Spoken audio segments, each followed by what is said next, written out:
You know what always surprises people about ancient Egypt? Everyone thinks they know the story. Massive pyramids, fancy tombs, gods with animal heads. But what they completely miss is how the entire civilization was actually built around waiting for mud. Straight up mud.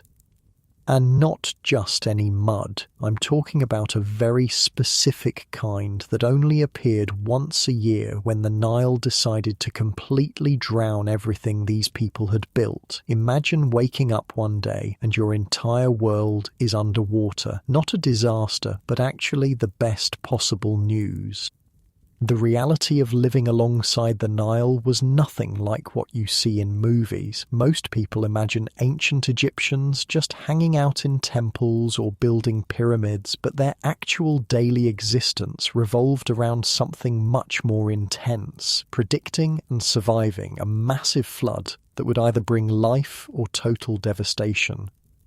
Oh, and if you're enjoying these stories, I'd really appreciate a like or subscribe. Super curious where you're all listening from, so drop a comment with your location and what time it is there. Always blows my mind how people are falling asleep to this all over the world.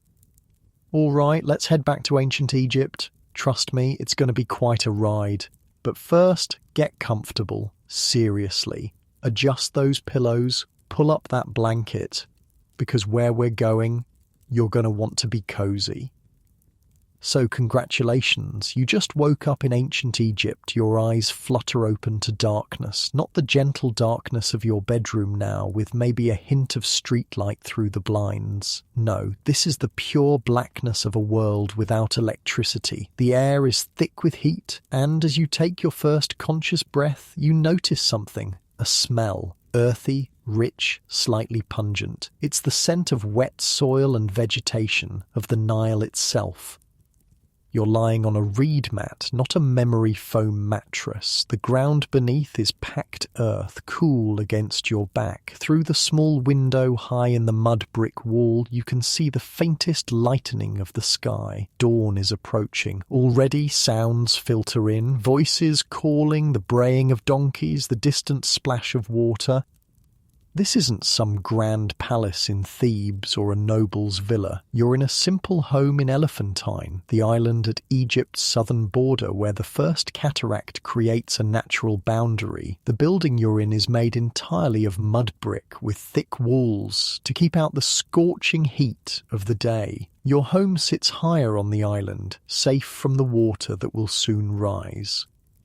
You stretch and sit up. Your name is Meritaten, and today is perhaps the most important day of your young life. You're 16 years old, and this is the first year you'll assist the priests in measuring the Nile's inundation at the Nilometer, the ancient stone gauge that predicts Egypt's fortune for the coming year. The floor feels different under your bare feet, slightly damp. That's new. You pause, heart suddenly racing. Could it be? Has it begun already? A voice calls from outside. Meritaten, hurry, it's happening. That's your father, Amenemhat, chief priest of the Nilometer. You grab a simple white linen kilt and pull it on. No time for washing or eating. If what your father says is true, nothing else matters right now. You step outside into the pre-dawn light. The air hits you like a warm, wet blanket. Despite the early hour, it's already hot, the humidity so thick you can almost drink it. The narrow street between the mud brick buildings is alive with activity. People are moving with purpose, all headed in the same direction, toward the Nilometer. There you are, your father says, appearing at your side. His shaved head gleams with sweat despite the early hour. As a priest, he keeps himself meticulously clean, his body free of hair, his white linen robes spotless. It's starting earlier than we predicted. The waters are rising at the first cataract. You follow him through the winding streets. Other families are emerging from their homes, faces tense with anticipation. Children run ahead, excited by the commotion. This is the moment everyone has been waiting for, praying for. The Nilometer comes into view as you round a corner.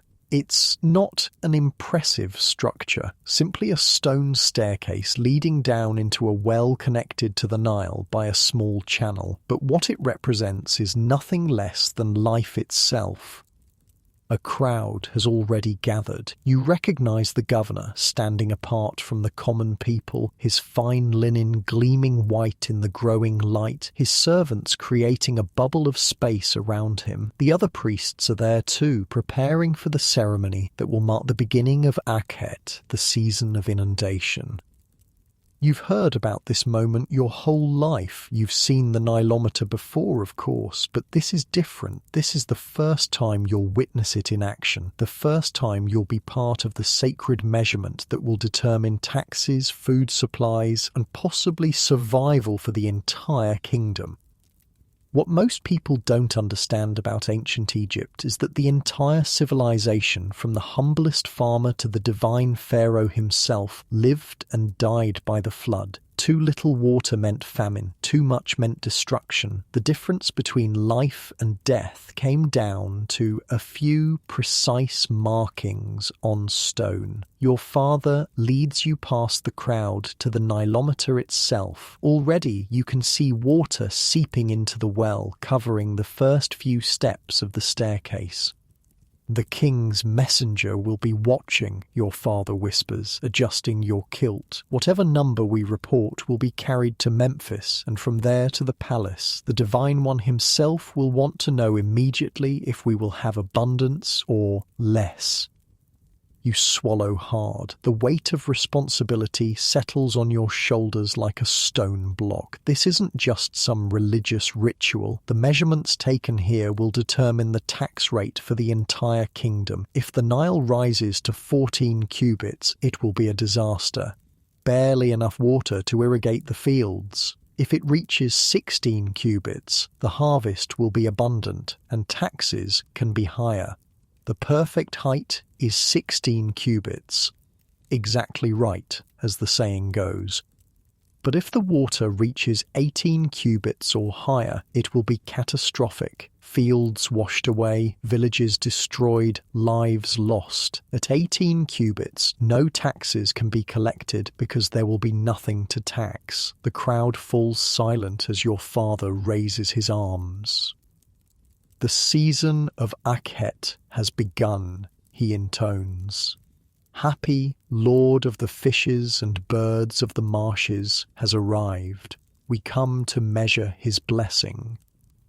You've been trained for years for this moment. With steady hands, you help prepare the measuring cord, marked with knots at precise intervals. Your father will lower it into the well, and together you'll read the height of the water. As the ceremony begins, you notice something odd. The water is rising faster than normal. Usually, the Nile rises gradually over days, but now you can actually see the water creeping up the steps minute by minute. Your father notices too. His face doesn't change, he's too well trained for that, but you catch the flicker of concern in his eyes. He leans close and whispers, "Watch carefully, my son. This is not normal. The gods are sending us a message." The measuring begins. You hold one end of the cord while your father descends the steps until he's ankle deep in the rising water. The crowd watches in tense silence. Everything depends on this moment. Your father makes the measurement, then climbs back up. He gives the governor a slight nod, and relief visibly washes over the official's face. Your father turns to the crowd. 12 cubits already, with more to come. Happy brings a strong flood this year. Prepare your fields and your storehouses, for we will have abundance. A cheer rises from the crowd. 12 cubits this early in the season means the flood will likely reach the optimal 16. Not too little, not too much. Just right. But as the crowd disperses, your father pulls you aside, his face grave. "I told them what they needed to hear," he says quietly. "But the truth is more complicated. The water is rising too quickly. If it continues at this rate, we could see 18 cubits or more. Disaster." "And why didn't you tell them?" you ask. Because panic helps no one, and because I could be wrong. The gods work in mysterious ways. Perhaps the rise will slow, perhaps not. We must watch and measure every day, and we must pray. He grips your shoulder. This is the true work of the Nilometer priest, Meritaten. Not just to measure, but to know when to speak and when to stay silent. Lives depend on our wisdom as much as our accuracy. As you walk back home, you see the community already preparing for the flood. Men are reinforcing the mud brick walls of their homes with extra clay. Women are moving food stores to higher ground. Children are helping wherever they can, carrying small items to safety. This, you realize, is the real Egypt. Not the massive monuments or the grand palaces, but ordinary people preparing for the annual miracle and potential disaster that is the Nile flood. Every aspect of life revolves around this cycle. The calendar itself is built around it. Akhet, the inundation, Pereh, the growing season, and Shemu, the harvest.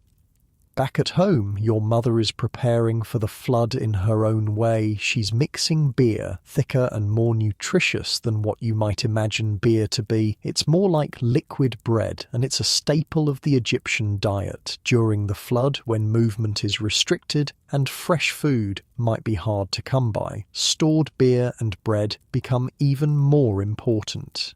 "Did it go well?" she asks, not looking up from her work. "Father says the flood will be good this year," you reply, carefully following his lead. She nods, satisfied. "Then we'll have a good harvest and the taxes won't be too heavy. The gods are kind." You help her with the brewing, grinding grain with a stone mortar and pestle. The familiar motion is soothing after the tension of the morning. Through the doorway, you can see the Nile in the distance, flowing peacefully for now. But you know its nature is about to change dramatically.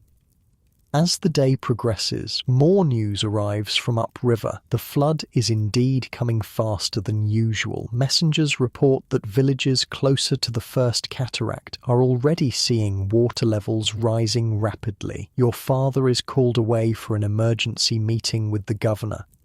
While he's gone, you climb to the roof of your home, the highest point you can easily reach. From here, you can see much of the island and the river surrounding it. The Nile looks different already, muddier, faster, higher against its banks. In the distance, you can see the first fields beginning to disappear under the advancing water.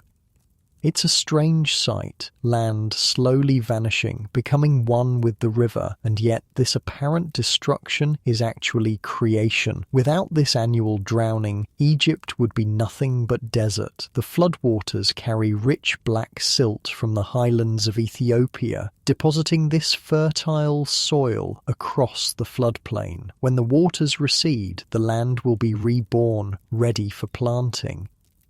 The flood transforms the landscape completely. During the height of Akhet, most of the floodplain will be underwater, turning Egypt into a series of islands connected by raised pathways. Villages built on higher ground become isolated from one another. Travel is difficult mostly by boat. Many crafts and industries shut down. Farmers, unable to work their submerged fields, are drafted for building projects or other labour.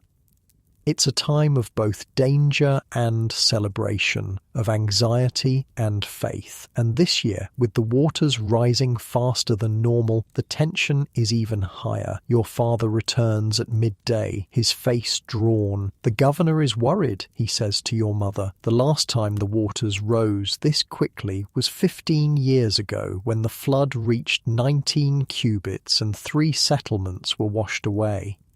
15 years ago, just after you were born. You've heard stories about that terrible flood, but you were too young to remember it. "What does this mean for us?" your mother asks, her hands stilling in her work. "We should be safe here on the island," your father says, "but many of the lowland fields and villages..."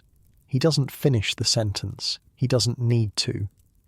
For the next several days, you assist your father in taking measurements at the Nilometer. The water continues to rise faster than anyone can remember. By the 5th day, it's already reached 14 cubits. Fields all along the river are disappearing underwater. But strangely, life goes on. This is Egypt, after all. The flood comes every year, and people have adapted. Boats become the primary mode of transportation. Temporary markets spring up on high ground. Children play in the shallower parts of the floodwaters, splashing and laughing, despite the danger. One morning, you accompany your father to a meeting with the governor and other officials. The room is tense. Reports have come in from throughout the region, and they're not good. 2 villages near the Second Cataract have been completely flooded, one official reports. The people escaped, but their homes and most of their possessions are gone. The watermarks at the Temple of Khnum are already higher than they've been in 20 years, says another. What are we to tell Pharaoh? The governor asks, addressing your father directly.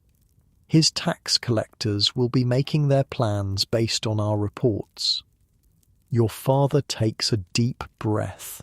Tell him the truth. The flood is unusually high. Taxes should be adjusted accordingly. Some regions will produce nothing this year. Others may have the best harvest in a generation if their irrigation systems survive to channel the receding waters properly.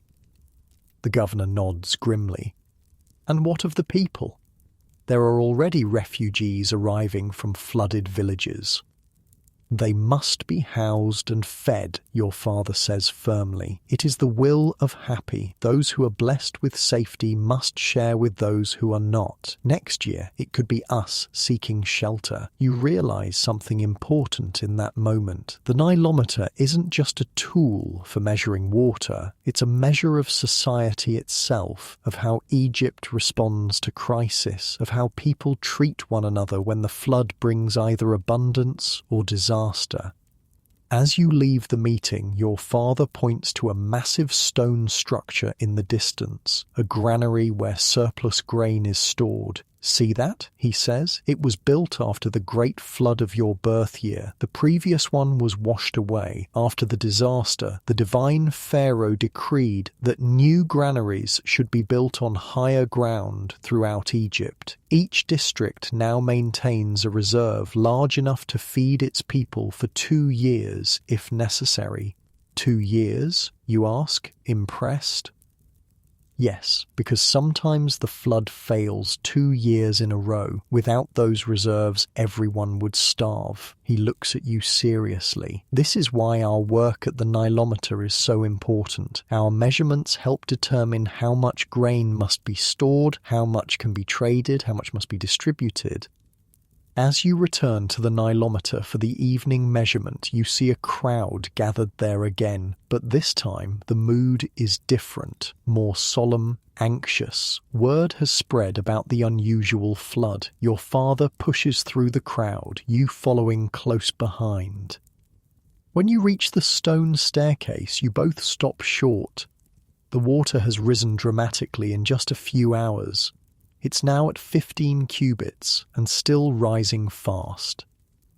Your father's face is grim as he performs the measurement, confirming what you can both see. When he turns to the crowd, he doesn't bother to hide the truth. 15 cubits and rising, he announces. The flood is higher than expected. Those in low-lying homes should move to higher ground immediately. Those with boats should prepare to assist in evacuations if needed. Instead of panic, you see the crowd organize itself with practiced efficiency. This is not the first dangerous flood they've faced, and it won't be the last. Neighbors immediately begin making plans to help one another. The wealthy offer space in their larger homes on higher ground. Boat owners volunteer their vessels. You're struck by the realization that the Nile hasn't just shaped Egypt's agriculture and economy, it's shaped its people, created a society that knows how to come together in crisis. That night, the sound of the river keeps you awake. Even from your home high on the island, you can hear the rush of water growing louder as the flood continues to rise. The Nile is no longer the calm, life-giving presence you've known all your life. It's becoming something else, powerful, potentially destructive, a force of nature that demands respect. Your father sits up late, calculating and recalculating his predictions for the flood's peak. You sit with him, learning to interpret the patterns, the relationship between the early measurements and the eventual crest. It's going to be close, he says finally. If the rise slows tomorrow, we might stay under 18 cubits. If not, he doesn't need to finish. You both know what it means if the flood exceeds 18 cubits, not just damaged fields and homes, but a fundamental threat to Egypt's food supply and stability. Is there nothing we can do? You ask. We can pray, your father says, and we can prepare, but the river will do what it will do. That is the first lesson every Egyptian learns. He looks at you thoughtfully. There's something I want to show you tomorrow, something few people ever see. The next morning, before dawn, your father wakes you. Come, he says simply. You follow him through the sleeping settlement past the Nilometer to a small, unassuming building set back from the river. It looks like a storage shed, but when your father opens the door, you see it's something quite different. The single room is filled with papyrus scrolls, hundreds of them, stored carefully in wooden boxes and clay jars. Your father lights a small oil lamp, casting flickering shadows across the walls. This is the Nilometer archive, he says, his voice hushed with reverence. Records of the Nile's rise and fall, going back more than 1,000 years. You stare in amazement. 1,000 years? He nods. Every measurement, every day of every flood, recorded by the priests who came before us. This is how we know what to expect, how we learn to read the river's patterns. He selects a scroll from one of the boxes and unrolls it carefully. The papyrus is yellowed with age, the hieroglyphics faded but still legible. This one records the Great Flood during the reign of Pharaoh Jer over 700 years ago. The water reached 20 cubits, the highest ever recorded. Half the settlements in Upper Egypt were destroyed. You scan the ancient writing, marveling at this connection to the distant past. Here are the actual marks made by a priest long dead, recording a disaster that happened centuries before your birth. And this, your father says, selecting another scroll, is what I was looking for, the flood of your birth year, 19 cubits at its peak. He unrolls the scroll, revealing columns of neat hieroglyphics. You can read most of it. See here. He points to a specific passage. The water rose quickly at first, just like now, but then it slowed during the middle third of Akhet. That's what saved us from complete disaster. He looks up at you, his eyes reflecting the lamplight. Every flood is different, yet every flood is the same. The river rises, peaks and falls. What matters is how quickly it happens and how high it goes. He rolls the scroll carefully and returns it to its box. This is the true wisdom of Egypt, Meritaten. Not the grand temples or the pyramids, but this, the patient recording of the river's rhythms, year after year, generation after generation. This is how we survive. As you leave the archive, the eastern sky is beginning to lighten. Another day of the flood is beginning. What will it bring? Will the waters continue their rapid rise, or will they slow, sparing Egypt from disaster? In the growing light, you see boats moving across what were fields just days ago. Farmers have turned into fishermen, taking advantage of the flood to supplement their food supplies. Children swim in the shallower waters, laughing and playing. Life adapts. Egypt endures. Your father puts his hand on your shoulder as you both gaze out at the transformed landscape. "Remember this, Meritaten," he says quietly. "The Nile gives and the Nile takes away. Our job is not to control it, no one can do that, but to understand it, to measure it, to respect it, and to help others do the same." You nod, watching the sunlight spread across the floodwaters, turning them from black to gold. Whatever happens in the days to come, you'll face it as Egyptians have always faced the unpredictable Nile, with preparation, with community, and with faith that after every flood, no matter how destructive, the land will be reborn. The water continues to rise as the morning progresses. By midday, it's reached 16 cubits, the ideal height for a perfect harvest, but it shows no sign of stopping. The current grows stronger, carrying debris from upstream, branches, parts of wooden structures, even a small boat, capsized and empty. Your father sends you to help evacuate a family living in a low area of the island. Their home is already taking on water. You assist them in moving their few precious possessions, clay pots, cooking utensils, sleeping mats, to a relative's house on higher ground. The father of the family, a fisherman named Senbi, thanks you with a gift of dried fish. "For your help," he says simply. Despite losing his home, he shares what little he has. This too is Egypt, generosity even in crisis. When you return to the Nilometer in the evening, the water has risen to almost 17 cubits. The crowd is larger now, tense and watchful. Everyone knows that 18 cubits is the threshold between difficulty and disaster. Your father performs the measurement with the same careful precision he always shows, but you can see the strain in his face when he announces 16 cubits and 4 palms. A murmur runs through the crowd, so close to the danger point already, and the flood has just begun. That night, you can't sleep. The sound of the river fills your ears, and your mind is full of images from the day. The submerged fields, the evacuated homes, the faces of the people balancing between hope and fear. You slip out of your sleeping mat and climb to the roof of your home. In the moonlight, the floodwaters seem to glow with an inner light. The transformed landscape is both beautiful and terrifying. The eternal dance of land and water, destruction and creation continues as it has since before the first pharaoh ruled. Tomorrow, you'll measure the waters again. Tomorrow, you'll help those in need. Tomorrow, you'll continue learning the ancient wisdom of the Nilometer, the science of survival in a land ruled by the river's rhythms. For now, you watch the moonlight on the water and contemplate the delicate balance that is life in ancient Egypt, a civilization built on the predictable unpredictability of the Nile's annual flood.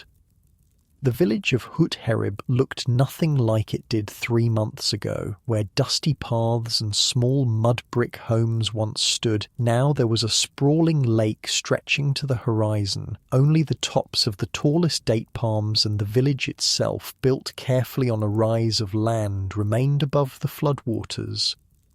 Nebet stood at the edge of her family's home, watching a small boat navigate the transformed landscape. The annual flood had reached its peak, turning the world into a shimmering expanse of water that reflected the cloudless blue sky. Unlike the anxious days when the waters first began to rise, now there was a strange peace to the inundation. This was her favourite time of year, when the world changed completely, when the impossible happened right before her eyes.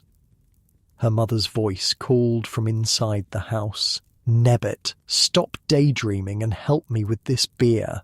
With a last glance at the water, Nebet turned and ducked through the low doorway. Inside, the single-room home was cool compared to the blistering heat outside.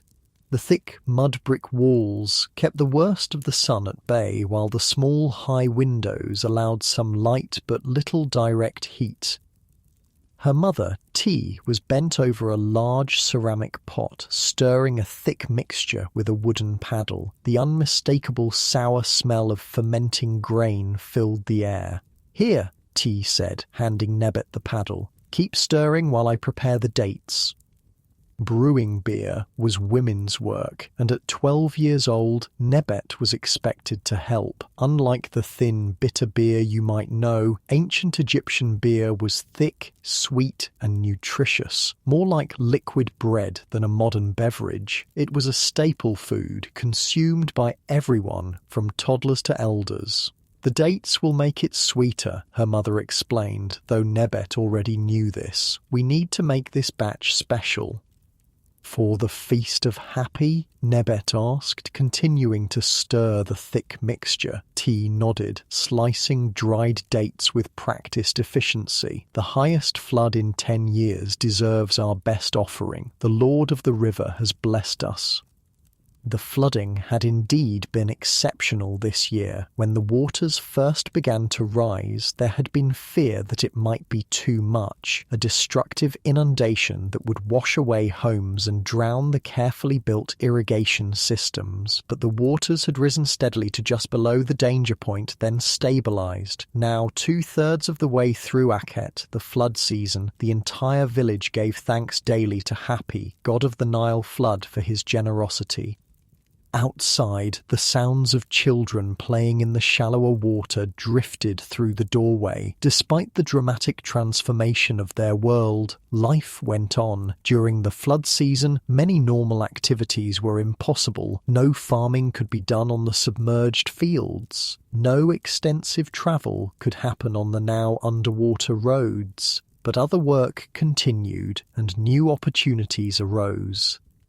Nebbet's father, Nakht, was making the most of the flood. As a fisherman, this was his busiest time. Fish were plentiful in the expanded waters, and he spent his days casting nets from his small papyrus boat. He'd return each evening with his catch, which Nebbet and her mother would clean, salt, and dry for storage or trade. The door covering rustled, and Nakht ducked inside, bringing with him the smell of fish and river water. His shoulders were deeply tanned from endless days in the sun, his hands calloused from working with nets and ropes. "A good day?" T asked, not looking up from her work. "Better than good," Nakht replied, grinning. He held up a large net bulging with silver-scaled fish. "The flood has brought more fish than I've seen in years. Even the temple priests were impressed with what I brought them."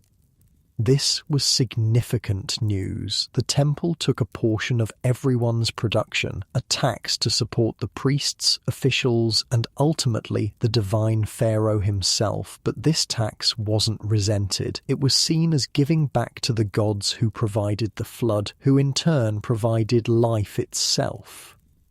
"Did they say anything about when the waters will begin to recede?" T asked, taking some of the fish and beginning to clean them with practiced movements. "The Nilometer at the temple shows the water has stopped rising," Nakht said. "The priests say if the pattern follows previous years, we'll see the land begin to emerge in about 20 days. Nebbet looked up from her stirring. 20 days until we can see our fields again?" Her father nodded. "And then the real work begins." Unlike the farmers who had little to do during the flood, Nebbet knew her family would be busiest when the waters receded. As the flood withdrew, it would leave behind pools and channels teeming with trapped fish, easy harvesting that required all hands working quickly before the hot sun dried the pools. "But for now," Nakht said, sitting down on a reed mat, "we prepare for the Feast of Happy. The whole village will gather tomorrow to give thanks for the perfect flood." The feast was the highlight of Akhet, a celebration of the life-giving inundation. Everyone in the village would contribute what they could: beer, bread, fish, vegetables from the few garden plots on high ground that remained cultivable during the flood. There would be music, dancing, and offerings to Happy. As the sun began to set, Nebet climbed with her parents to the flat roof of their home. Many families in the village did the same each evening, seeking the cooler air and the spectacular view. From this vantage point, they could see the entire transformed landscape. The vast expanse of water, dotted with the tops of palm trees and the islands that were once the highest points of the land. Small boats moved across the water, fishermen returning home or people visiting neighbours in nearby villages. In the distance, Nebet could make out the temple complex, built on the highest ground and now surrounded by water like a fortress. "Look there," her father said, pointing to the western horizon where the sun was setting in a blaze of red and gold. "When the sun sets like that, so red, it means Happy is pleased with our offerings." "And will the harvest be good?" Nebet asked, though she knew the answer. It was a ritual question, part of the reassurance they all sought during this time of waiting. "The best in years," her father confirmed. "The silt will be thick and black, perfect for planting. If Osiris is also generous, we'll have grain enough to last 2 years." Osiris, god of vegetation, the afterlife, and the cycle of death and rebirth, was closely linked with Happy in the minds of the Egyptians. The flood itself was sometimes said to be the tears of Isis mourning her husband Osiris. The death and resurrection of Osiris paralleled the annual cycle of the Nile, the dry season when the land seemed dead, followed by the flood that brought rebirth and new growth. These were not abstract theological concepts to Nebet and her family. They were the practical reality of life in Egypt, where survival depended entirely on understanding and working with the river's cycles. As darkness fell, lamps were lit across the village, small clay dishes of animal fat with reed wicks that cast a warm, flickering light. From rooftop to rooftop, neighbours called greetings and shared news. Despite the isolation created by the flood, community remained strong. "Nacht, will you bring that big Niloch fish to the feast tomorrow?" called a voice from a nearby roof. "If my wife leaves me any to bring," Nacht called back, and laughter rippled across the darkening rooftops. These evening gatherings were a special feature of the flood season. During the rest of the year, everyone was too busy with fieldwork to socialise much after dark, but Akhet brought a different rhythm. Fishing in the morning, preparing food and crafts during the hot afternoon, and community gathering in the evening. Eventually, as the stars emerged in full brilliance, not dimmed by any artificial light, families began to descend back into their homes for the night. Nebet lingered a moment longer, watching the moon rise over the flood waters, turning them to silver. Tomorrow would be the feast, but the day after would bring something she'd been looking forward to even more. Her turn to accompany her older brother, Amenemhat, to the distant market. During the flood, regular market days in the village square were impossible. Instead, floating markets were established at strategic points where boats from different villages could gather to trade. These markets were vital for exchanging not just goods, but news. In a world without rapid communication, the latest information about the flood levels upstream, political developments in the capital, or potential threats from desert nomads travelled by word of mouth from village to village. Inside their home, Nebet helped her mother prepare a simple dinner: bread baked earlier in the day, dried fish softened in broth, and a paste of ground fava beans. They ate sitting on reed mats, using pieces of bread to scoop up the food. There were no plates or utensils as we know them. After dinner, in the dim light of a single oil lamp, Nebet's father worked on repairing his fishing nets while her mother spun flax into thread using a simple drop spindle. Nebet practiced her weaving on a small loom, another skill all Egyptian girls were expected to master. "Tell us a story, father," Nebet asked, her fingers working the weft thread through the warp. Nacht was known in the village for his stories. Though he couldn't read or write, those skills were reserved for scribes and priests. He had a prodigious memory and a way with words that made his tales come alive. "What story would you like?" he asked, his hands continuing their practiced movements with the net.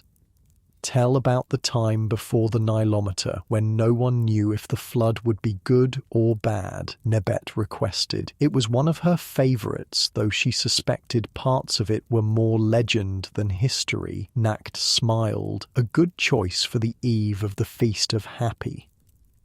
He cleared his throat and began in the rhythmic voice he used for storytelling. "Long ago, before the first kings united the two lands, before the first stone was laid for any temple, the people of the Nile lived in fear each year as Akhet approached, for they had no Nilometer to measure the flood, no records of past years to guide them, no priests to interpret the signs." His voice dropped dramatically. Each year was a mystery. Would Happy bring life-giving water, or would he bring destruction? Would the fields be nourished by rich silt, or would they remain dry and barren? No one knew until the waters came. Nebet's hands stilled on her weaving as she listened, though she'd heard the story many times before. In those days there lived a wise woman named Nekhbet in a village much like ours. She watched the river more carefully than anyone, noting how the water birds behaved before the flood, how the crocodiles moved their nests, how the very air smelled different as Akhet approached. Year after year, Nekhbet observed and remembered. When she became very old, she called the people of her village together and told them what she had learned. "Watch for the bright star Sothis rising just before the sun. When you see it, the flood will come within 5 days. Watch the colour of the first flood waters. If they are very red, the flood will be high. If they are more brown, it will be lower." The people listened to Nekhbet and found that her signs were true. They began to prepare for each flood according to the signs, building their homes higher when a great flood was coming, digging deeper irrigation channels when a low flood was expected. Word of Nekhbet's wisdom spread up and down the river. Soon every village had watchers who studied the signs, and when the first kings united Egypt and the first temples were built, the priests created the Nilometers, stone stairs descending into the river marked with cubits and palms, to measure precisely what Nekhbet had taught the people to observe. Nacht's voice returned to normal, and that is why, even today, we watch for the star Sothis and observe the colour of the first floodwaters, just as our ancestors did in the time before the Nilometer. Nebet smiled. She loved how the story connected her to countless generations who had lived by the same river, observed the same cycles, and depended on the same flood. "Is the story true, Father?" she asked, knowing his answer but playing her part in the ritual. "All stories contain truth," he replied, as he always did. Whether Nekhbet was one woman or the collected wisdom of many, the signs she taught are real. We still use them today, alongside the Nilometer. As the lamp burned low, the family prepared for sleep. There were no beds, as we would recognise them, simply reed mats rolled out on the packed earth floor. During the hottest nights, like tonight, many people chose to sleep on the roof instead, where the air was cooler. Nebet carried her sleeping mat up to the roof, spreading it out beneath the star-filled sky. All around the village, other families were doing the same. The air was still warm but much more comfortable than inside the house.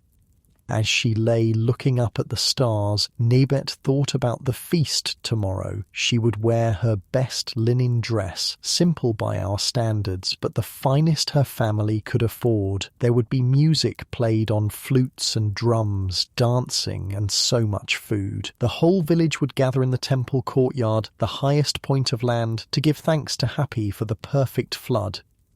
The thought of the feast must have followed her into sleep because she dreamed of dancing to flute music, the waters of the Nile sparkling around her feet. In her dream, the river god himself rose from the waters, a blue-skinned figure with a pot-belly and pendulous bresses, crowned with papyrus plants, exactly as he was depicted in the temple paintings.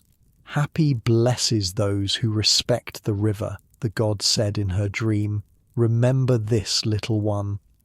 She woke at dawn to the sounds of the village coming to life, voices calling, birds singing, the splash of boats being launched for early morning fishing. Today was the Feast of Happy, and there was much to prepare. Her mother was already up, putting the finishing touches on the special beer they would contribute to the feast. The dates had given it a rich sweetness, and the aroma filled their small home. "Come, help me strain this," Tai called, and Nebet hurried to assist. Together they poured the thick liquid through a fine mesh cloth into large clay jars that would be carried to the temple. Meanwhile, her father had brought in his early morning catch, more fish that would be quickly cleaned and cooked for the feast. Nothing would be wasted, even the entrails would be used as fertilizer for the garden plots. "The whole village is preparing," Nacht reported as he handed over his catch. "I've never seen so many boats out this early. Everyone wants to contribute something special for the feast." By mid-morning, the preparations were complete. Nebet changed into her feast dress, a simple shift of white linen that her mother had woven and sewn. She wore a single strand of blue faience beads, her most treasured possession given to her by her grandmother before she joined Osiris in the afterlife. The family loaded their contributions, the jars of beer, baskets of cooked fish and fresh bread, into their small boat. Nacht poled them through the flooded village toward the temple complex, joining a procession of similarly laden boats. The Temple of Happy wasn't grand like the great temples in the cities. It was a simple structure of stone and mud brick, but it was the heart of village life, especially during the flood. Built on the highest ground, it remained completely dry even during the greatest inundations. As they approached, Nebet could hear the music already beginning, the haunting sound of reed flutes, the steady beat of drums made from pottery and stretched animal skin. The temple courtyard was filling with villagers in their best clothes, everyone bringing food and drink to share. The priests stood at the entrance, dressed in white linen with leopard skins draped over their shoulders, the traditional garb for important ceremonies. They greeted each family, accepting offerings with formal blessings. "May Happy continue to bless your nets," the head priest said to Nacht as he presented their contributions. "May Isis make your beer sweet, and may Osiris bring abundance when the waters recede." Inside the courtyard, long reed mats had been laid out for people to sit on. At the centre stood a statue of Happy, not large or made of precious materials, but carved with reverence from local stone and painted in bright colours. The god was depicted with blue skin, a round belly, and breasts, symbolising the fertility and abundance he brought. His head was crowned with papyrus plants, the symbol of Lower Egypt. The statue had been specially decorated for the feast. Garlands of flowers hung around his neck, and offering bowls filled with beer, bread, and fish were placed at his feet. The village headman stood to address the gathered community. Though not a priest, he was responsible for civil administration and worked closely with the temple authorities. "People of Hut-Herib," he began, his voice carrying across the courtyard, "we gather today to give thanks to mighty Happy, Lord of the Flood, for his perfect inundation. The Nilometer shows 17 cubits, abundance without destruction. When the waters recede, our fields will be rich with silt, ready for the greatest harvest in a decade." A cheer went up from the crowd. 17 cubits was indeed perfect, high enough to cover all the farmland with water and silt, but not so high as to threaten the village itself. Before we feast, let us give proper thanks, the headman continued, turning to the head priest, who stepped forward to lead the ritual. What followed was both religious ceremony and community celebration. The priest recited formal prayers, his words ancient and somewhat difficult even for native speakers to fully understand, like an English speaker trying to follow Shakespeare. But everyone knew the general meaning and when to respond with the traditional phrases. "Hail to you, happy, who emerges from the earth, who comes to nourish Egypt," the priest intoned. "We give thanks for your blessing," the villagers responded in unison. The priest poured a libation of beer before the statue, letting it flow onto the ground. "Drink, happy, that you may continue to feed us with your waters." Then came the offering of bread and fish, placed ceremonially before the statue while the priest recited more prayers. Finally, the formal part of the ceremony concluded and the feasting began. Servants of the temple distributed food and drink to everyone present. Social distinctions remained. The village elite sat closest to the statue, while ordinary farmers, fishermen, and craftspeople sat further away. But everyone shared in the abundance. Musicians played more lively tunes now, and some people began to dance. Children ran and played games in the open spaces of the courtyard. The atmosphere was one of genuine joy and thanksgiving. Nebbet sat with her family, enjoying the special feast foods, bread made with honey, fish prepared with rare spices, vegetables grown in the temple gardens that remained above water during the flood. Beer flowed freely, though it was nothing like modern alcohol. More nutritious than intoxicating, though still mildly fermented. As the feast progressed, she noticed a group of strangers being welcomed by the headman. They had arrived in a larger boat than any in the village, traders from downriver bringing news and goods from the larger world.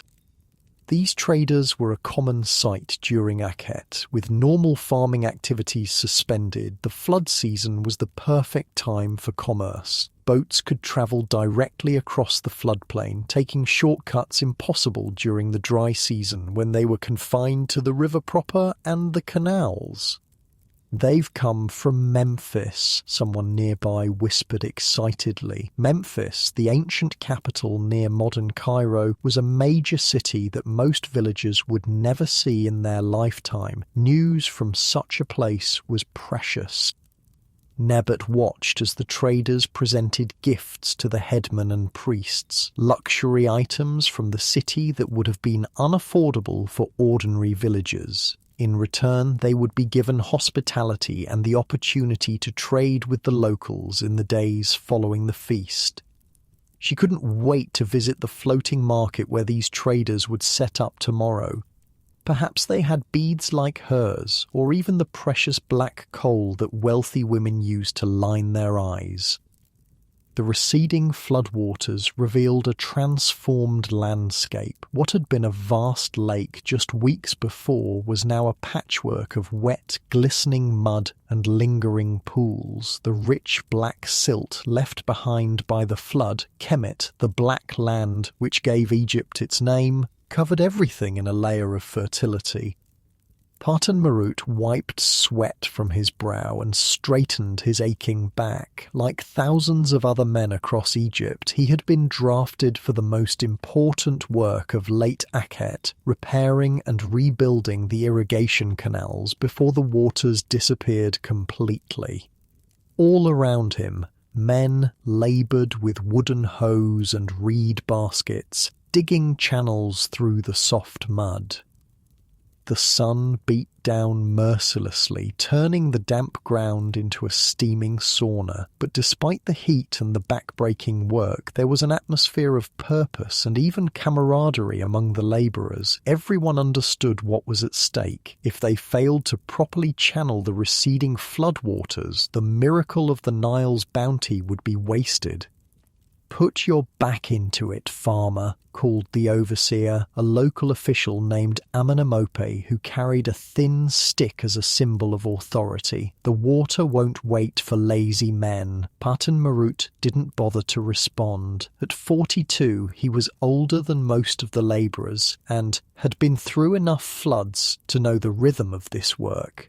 The overseer's bluster was just part of the process, like the heat and the mud and the aching muscles. He plunged his wooden hoe back into the mud, carving out another section of the canal that would direct water to his village's fields. This wasn't optional work. Every able-bodied man was required to serve in the corvée labour system for a certain number of days each year. It was their tax, their contribution to the community and ultimately to the divine pharaoh himself. During most of the year, Patan Marut was a farmer tending his fields of barley and flax, but during late Akhet he became a canal digger. His knowledge of the land, which areas drained quickly and which held water, where the soil was richest and where it was more sandy, made him valuable to the canal-building effort. "Water's coming," someone shouted from further up the canal. The men straightened and watched as a small surge of water flowed down the channel they'd been digging. This was the moment of truth. Would their work hold? Would the water follow the path they'd created? The muddy water flowed smoothly through the new section, picking up speed as it found the carefully calculated slope. A cheer went up from the workers. This branch of the canal system was working as designed. Amenemope nodded with satisfaction. "Good. Now we can move to the secondary channel. Bring your tools and follow me." The men gathered their simple implements and trudged after the overseer, leaving behind the now flowing canal. As they walked, Patan Marut found himself alongside Usa Haight, a younger man from a neighbouring village. "How many more days of service do you have?" Usa Haight asked, adjusting the wooden hoe on his shoulder. "3 more after today," Patan Marut replied. "And you?" 5. It's my first year with full service obligations." Usa Haight looked around at the vast project underway across the floodplain. "I never realised how much work goes into the canals." Patan Marut nodded. "Most don't, until they serve their time. But without this..." He gestured to the complex network of channels being dug across the landscape. "None of us would eat." The canal system was the true marvel of Egyptian civilization, more impressive in its way than the temples and pyramids. Every year after the flood, this entire infrastructure had to be rebuilt. Thousands of kilometers of waterways, from major arteries that could float boats to tiny capillaries that delivered water to individual fields. Without this system, the floodwaters would simply drain back into the river, leaving most of the land dry within weeks. With it, farmers could control exactly how much water reached their fields and when, extending the growing season and maximizing yields. "Here," Amenemope said, stopping at an unmarked patch of mud that looked identical to the surrounding landscape. "The secondary channel begins here and runs to those palms in the distance." How did he know? There were no visible markers, no signs that a canal had ever existed here. But Patan Marut knew the answer. The overseer carried a papyrus scroll, the canal map for this district, created and maintained by scribes over generations. Every channel was recorded, its dimensions and direction precisely noted. The men set to work again, digging a new channel according to Amenemope's directions. The overseer paced back and forth, occasionally consulting his scroll and using a measuring cord to check the width and depth of the excavation. Canal building was an exact science. The slope had to be just right, too steep and the water would flow too fast, eroding the banks, too shallow and it would stagnate, creating breeding grounds for disease-carrying insects. The width and depth had to match the volume of water expected, and the entire system had to work together, with main channels feeding secondary ones, which in turn fed the smallest field ditches. By midday, the heat was almost unbearable. The workers were given a brief rest, gathering in what little shade could be found under a cluster of date palms. They drank water from clay jars and ate a simple meal of bread and onions. "When I was a boy," Parton Marut said to Userhet and some of the other younger men, "my father told me that in the old days they used to divert entire branches of the Nile to create new farmland. Is that possible?" one young man asked, eyes wide. Parton Marut nodded. "With enough men and the right knowledge, yes. The old kings did it. They turned desert into fields by changing the course of the river itself. Could we do that now?" Userhet wondered. "Perhaps, if the divine pharaoh commanded it. But our task is more modest, to make sure the water from this flood reaches all the existing fields before it's lost to the sea." After the brief rest, work resumed. The afternoon brought a new challenge, a section where the ground was less cooperative, more sandy than silty. Here the canal walls kept collapsing as soon as they were dug. Amenemope conferred with the older workers, including Parton Marut. "We need to reinforce this section," the overseer decided. "Bring palm fronds and mud bricks."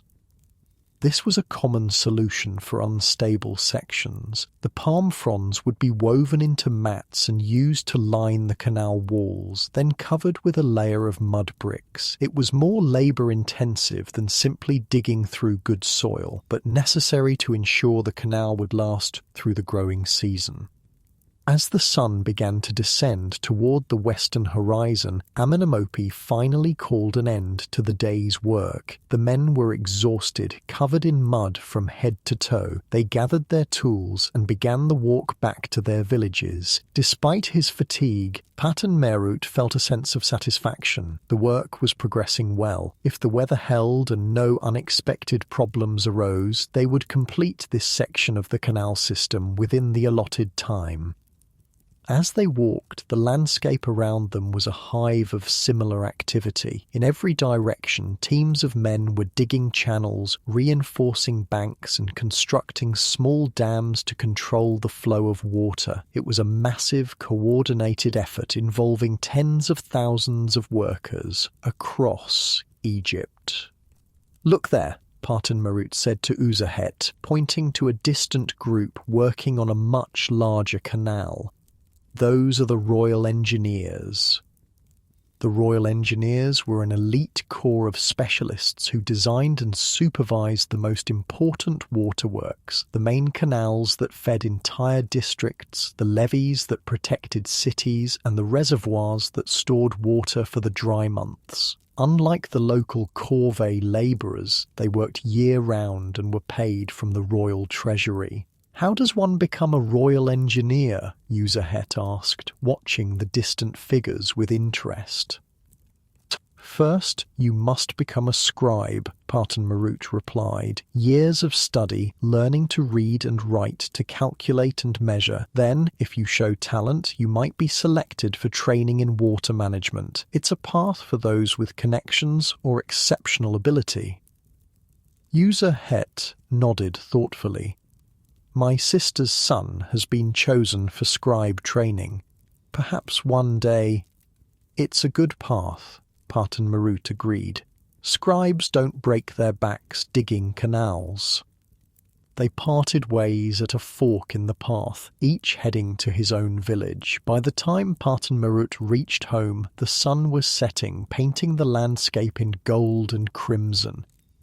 His village, unlike the one we saw during the height of the flood, was built on somewhat lower ground. During the inundation, the people had relocated to temporary shelters on higher land. Now, with the floodwaters receding, they had returned to their permanent homes and were busy repairing any damage caused by the long submersion.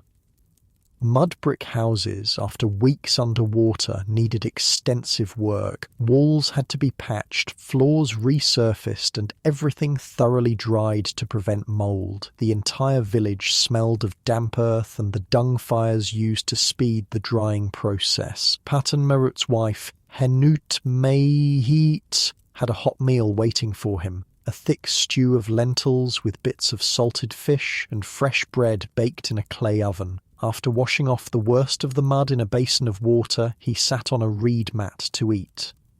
"How goes the canal work?" Henut Mehit asked, serving him a cup of beer to wash down the food. "Well enough," he replied between hungry bites. 3 more days should see the secondary channels completed. Then it's back to our own fields."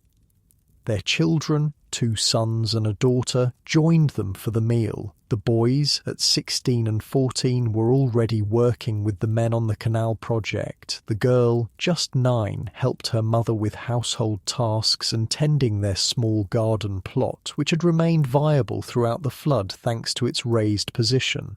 "Naktank learned something interesting from the Royal Engineers today," the older son said, referring to his younger brother. "Oh?"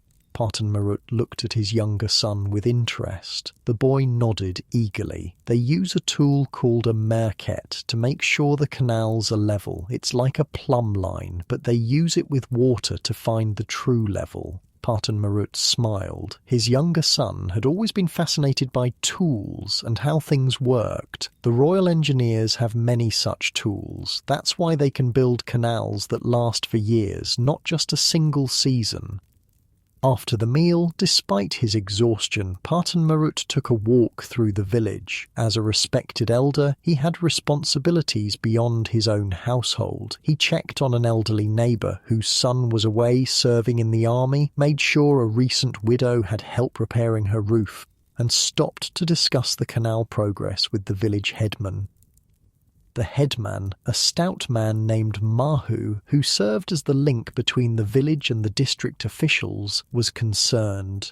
"The overseer says we're behind schedule," he told Patan Merut. "If the channels aren't ready when the last flood waters recede, we'll lose precious growing time." "We've faced worse," Patan Merut reassured him. "Remember the year of the Great Flood when half the dikes washed away? We still managed to plant before Pare was half over." Peret, the growing season, followed Akhet in the Egyptian calendar. It was the time when crops were sown and tended, lasting roughly from November to February. After Pare came Shemu, the harvest season, from March to June. Then the cycle would begin again with the next flood. "True," Mahu acknowledged, "but the district governor is pressing for faster progress. He has quotas to meet, grain projections to fulfill." "We'll manage," Patan Merut said with the confidence of long experience. "The young men are strong, if inexperienced. With proper guidance, they'll learn quickly." This was another of his unofficial roles, reassuring the headman who bore the weight of responsibility for the village's productivity. If the harvest failed to meet the expected yield, it was Mahu who would face the district governor's displeasure. By the time Patan Merut returned home, night had fallen completely. Inside his house, a small oil lamp provided the only light, a simple clay dish filled with animal fat with a reed wick. His family was preparing for sleep, spreading reed mats on the packed earth floor. There was no privacy as we would understand it. The entire family slept in the same room, parents and children together. This was normal in Egyptian village homes, which typically consisted of just 1 or 2 rooms plus a small courtyard. Despite his exhaustion, Parton Marut found it hard to fall asleep. His back ached from the day's labour, and his mind was busy with calculations and concerns. How much seed would they need for planting? Would the barley field, which had yielded poorly last year, do better with the rich new silt? Should they plant more flax this year, given the high prices textile merchants had been paying?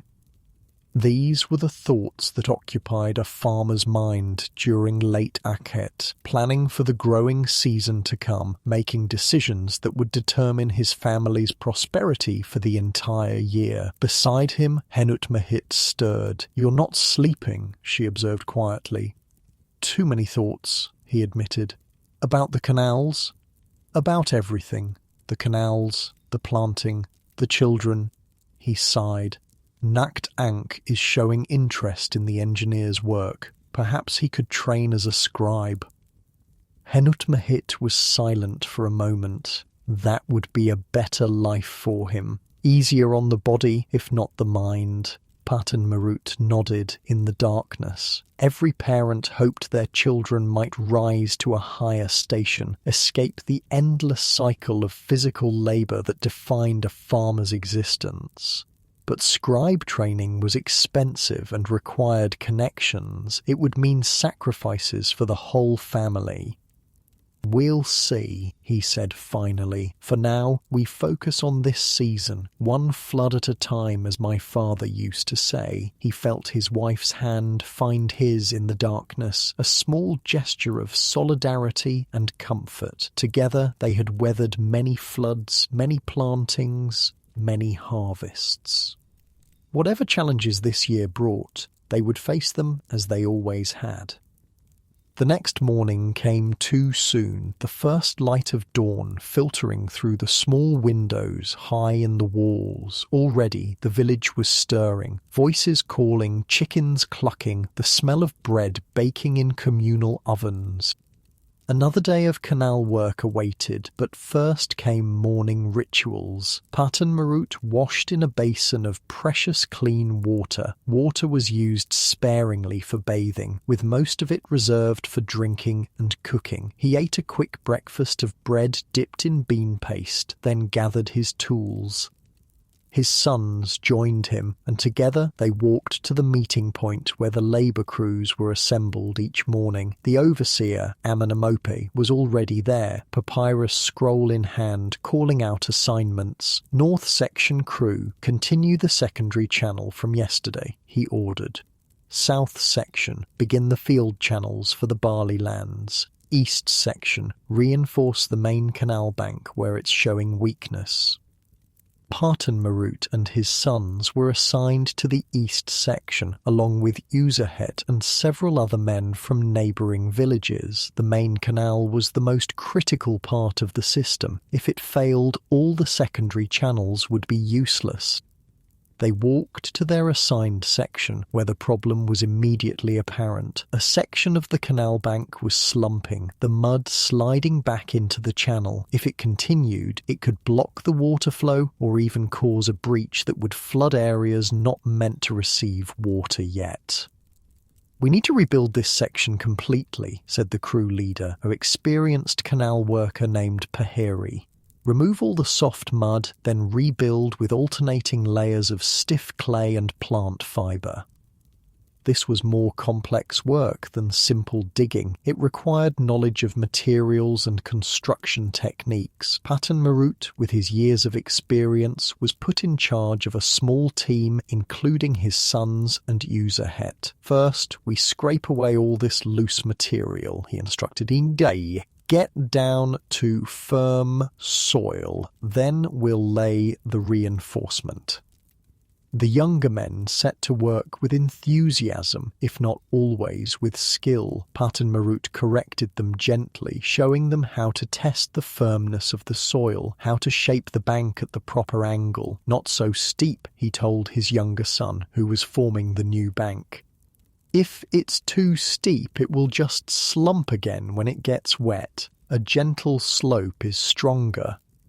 As the morning progressed, their section of rebuilt bank took shape. Plant fibers, mainly straw and palm fronds, were layered with clay to create a strong, flexible structure that could withstand the pressure of water. This was ancient technology used since the earliest days of Egyptian civilization, but still effective.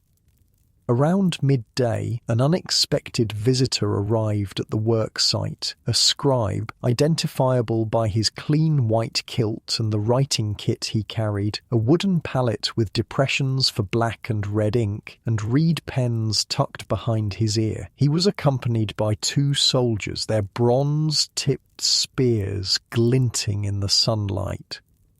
The workers straightened, wiping sweat from their faces. A visit from a royal scribe was unusual and potentially concerning. Was there a problem with their work? Had someone complained to the district officials? Amenemope hurried over to greet the scribe, bowing respectfully.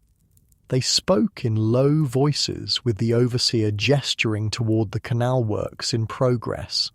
Then, to everyone's surprise, Amenemope turned and pointed directly at Parten Merut. "You there, Parten Merut, come here," the overseer called. With a confused glance at his sons, Parten Merut set down his tools and approached the officials. He bowed to the scribe, keeping his eyes lowered as was proper when addressing a superior. "This is the man I mentioned," Amenemope said to the scribe. "He has worked on the canals for over 30 years and knows this district's water system better than anyone." The scribe looked Parten Merut over with an appraising eye. "You understand canal construction?" he asked. "I know what works and what doesn't in our soil, honoured one," Parten Merut replied cautiously. "I've seen many floods come and go." The scribe nodded. "Good. The Royal Engineers are facing a challenge with the new reservoir project north of here. The soil is similar to your district. They need experienced men to advise on local conditions." Parten Merut's heart skipped. The Royal Engineers? The reservoir project? This was far beyond his usual corvée service. "The district governor has authorized me to recruit 10 men with suitable knowledge," the scribe continued. "You have been recommended. You will be compensated for your time beyond your corvée obligation, of course." It was both an honour and a concern. Working with the Royal Engineers would mean leaving his village, perhaps for weeks. His own fields would need attention soon, but the compensation might make a significant difference to his family's prosperity, and the knowledge he might gain from working alongside the kingdom's best water engineers could benefit his entire community. "I am honoured to serve the divine pharaoh in any capacity," Parten Merut said, the formal response expected of any loyal subject. The scribe made a note on his papyrus. "Good. Report to the reservoir site at dawn tomorrow. Bring any tools you consider useful." With that, the scribe and his escorts departed, leaving Parten Merut standing in stunned silence. Around him, the other workers murmured in surprise and speculation.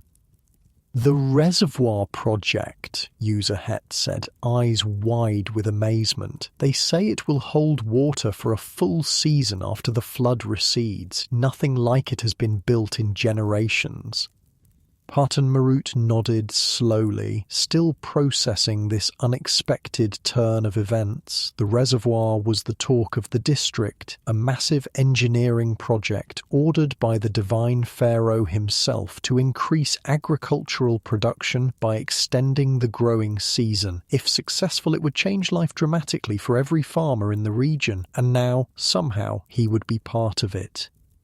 The fields of Hekkenasut had transformed yet again. What had been a vast lake during Akhet, then a mud-covered plain during canal building, was now a patchwork of carefully prepared plots, dark with rich Nile silt waiting for seed. The end of Akhet and the beginning of Pere marked the most hopeful time in the Egyptian calendar. Planting season. After the flood's destruction and renewal came the promise of new growth, the continuation of life's eternal cycle.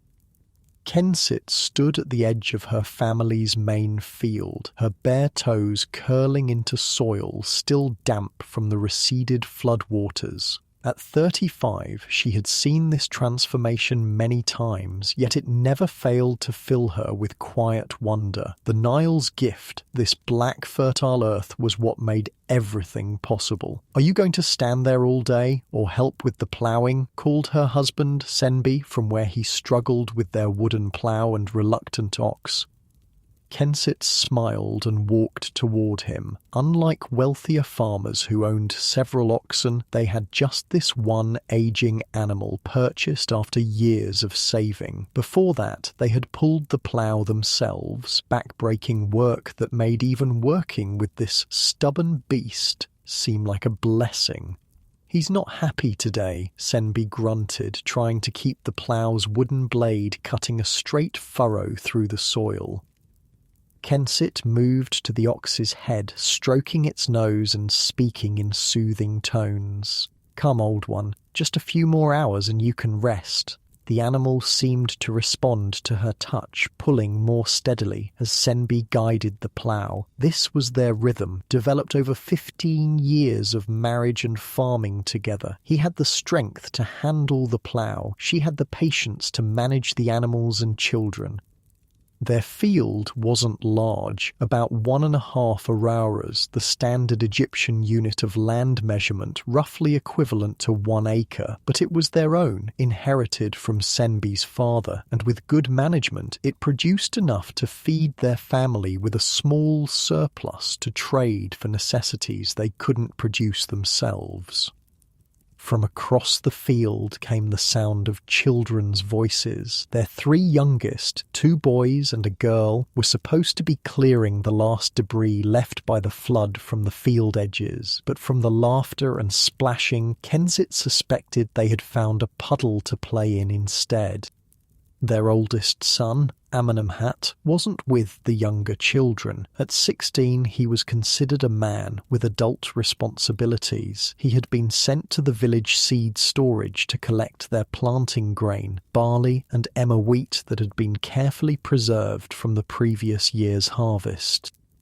The seeds were precious. Each spring, the best portion of the harvest was set aside for the next year's planting. The village maintained a communal seed storage, a mud brick structure with thick walls and a raised floor that kept the grain dry and safe from rodents.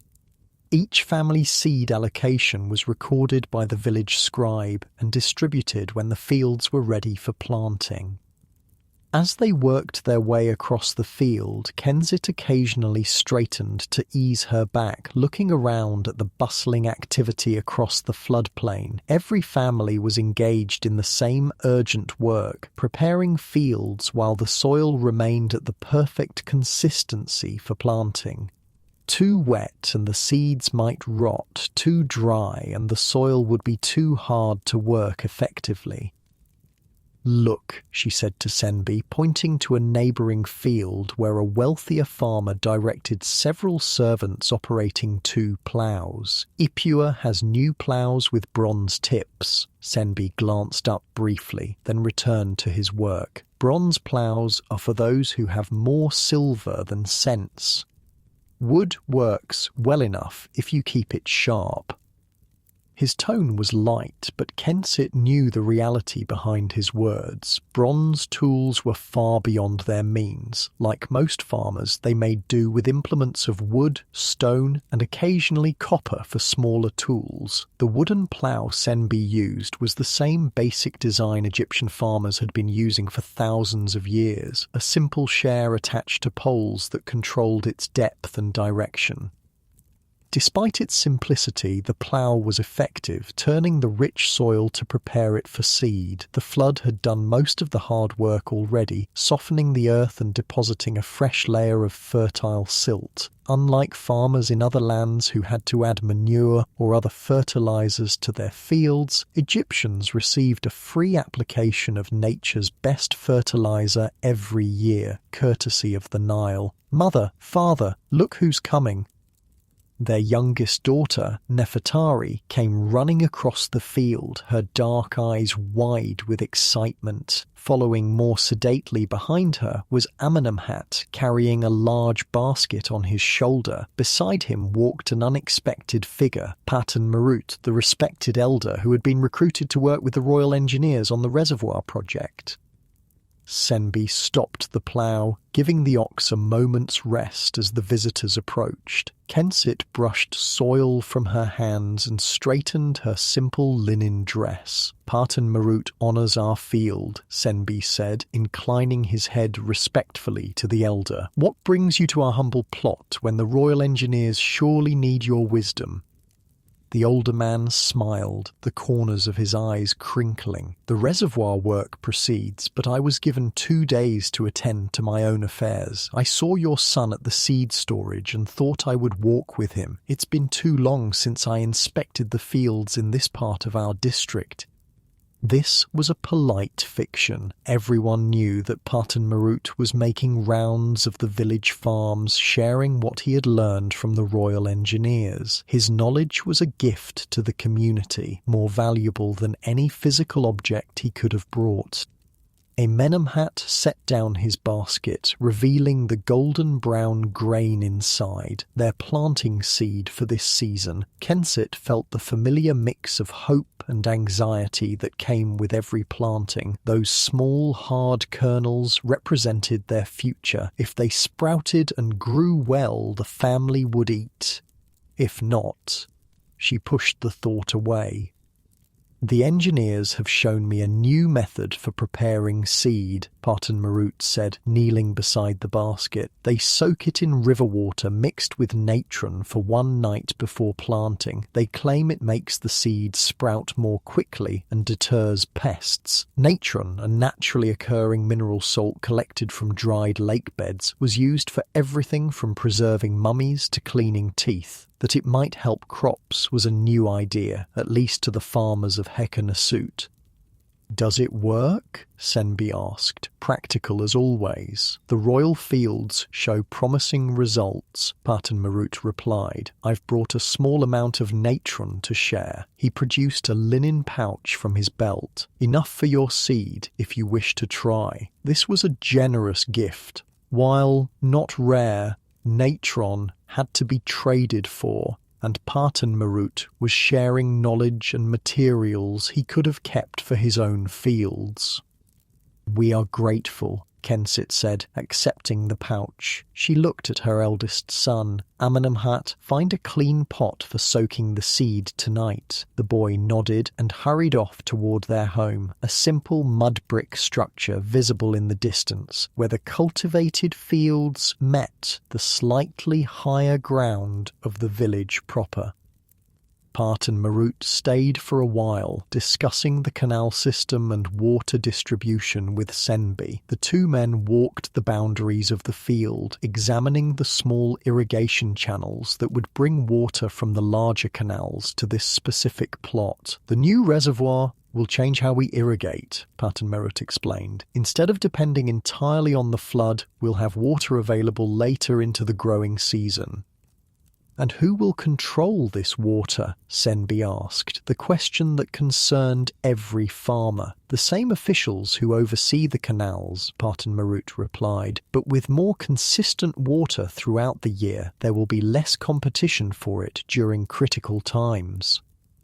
Kensit listened while continuing to work. The politics of water didn't interest her as much as the practical reality of getting their crops planted on time. She called her younger children over to help prepare the remaining section of the field, showing them how to break up clods of earth with wooden hoes.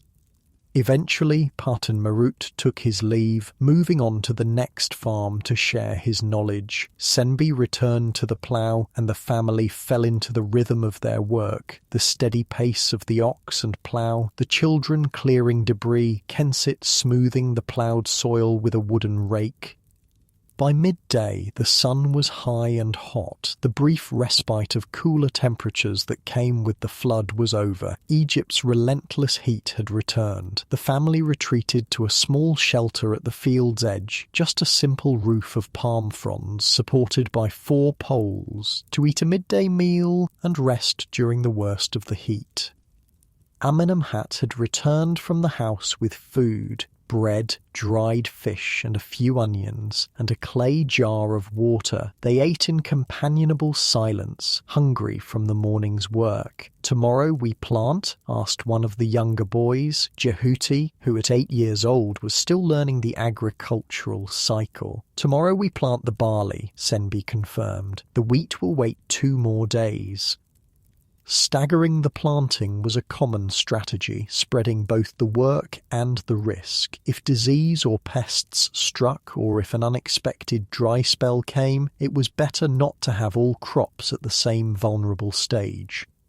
After their brief rest, work resumed. The afternoon was devoted to final preparations, checking the irrigation channels, clearing the last debris, and setting up boundary markers. Stone markers engraved with the family's name defined the edges of their field, an important precaution in a land where the annual flood could erase visible boundaries.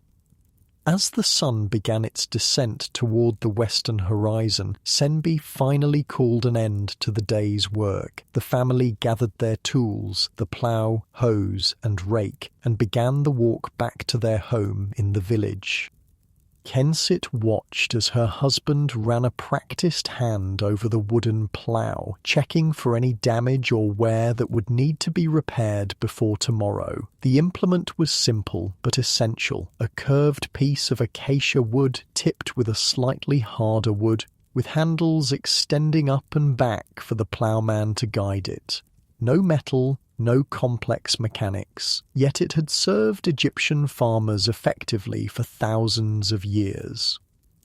Their home, like most in the village, was a simple rectangular structure of mud brick with a flat roof. It consisted of a main room where the family cooked, ate, and slept, plus a small storage area and a courtyard where much of daily life took place. Compared to our modern homes, it would seem tiny and sparse, but by the standards of Egyptian peasant farmers, it was entirely adequate. In the courtyard, preparations for the next day's planting were already underway. Following Parton Marut's advice, Amenemhat had set up a large pottery vessel filled with Nile water. Under Kensit's direction, he carefully added some of the natron, stirring until it dissolved. "Now, the seed," she instructed, and together they poured in the barley from the basket, making sure all the grain was submerged. "How does it work?" Amenemhat asked, curious as always about the reasons behind things. Kensit shrugged slightly. Parton Marut says it makes the seed sprout faster. Perhaps the natron wakes up the sleeping plant inside each grain. This wasn't far from the truth, though expressed in terms a Bronze Age farmer would understand. The natron, a mix of sodium compounds, could indeed help soften the seed coat and deter some pests and fungi. Inside their home, Senbi's youngest daughter was grinding grain for the evening meal, using a saddle quern, a concave stone base, and a smaller stone for grinding. It was slow, hard work, but essential. Every family ground their own grain daily. Bread was the foundation of every meal. The house had no kitchen as we would recognize it. Cooking was done in the courtyard over an open fire or, for bread, in a small mud brick oven. The main room held few furnishings, some reed mats for sitting and sleeping, a few wooden stools, clay storage jars and baskets for clothing and personal items. Yet, despite this material simplicity, the home felt alive with purpose and family bonds. The children chatted about their day as they helped with evening tasks. Senbi discussed planting strategies with his eldest son, passing on knowledge that had come down through generations. Kensit directed it all with the quiet authority of a mother who knew exactly what needed to be done and when. As darkness fell, the family gathered for their evening meal. Fresh bread, a stew of lentils with a few precious bits of dried fish, and beer. The beer, like most Egyptian beer, was nutritious and only mildly alcoholic, more of a liquid food than an intoxicant. Even the children drank it, though watered down. After the meal came the final preparations for the next day's planting. Seeds had to be ready, tools gathered, water jars filled. Nothing could be left to chance when it came to the critical task of getting seed into the ground at the optimal time. But first, there was one more important ritual. Senbi brought out a small wooden figurine from its special place in a niche in the wall. It represented Osiris, god of vegetation and rebirth, his green-painted skin symbolizing the sprouting crops.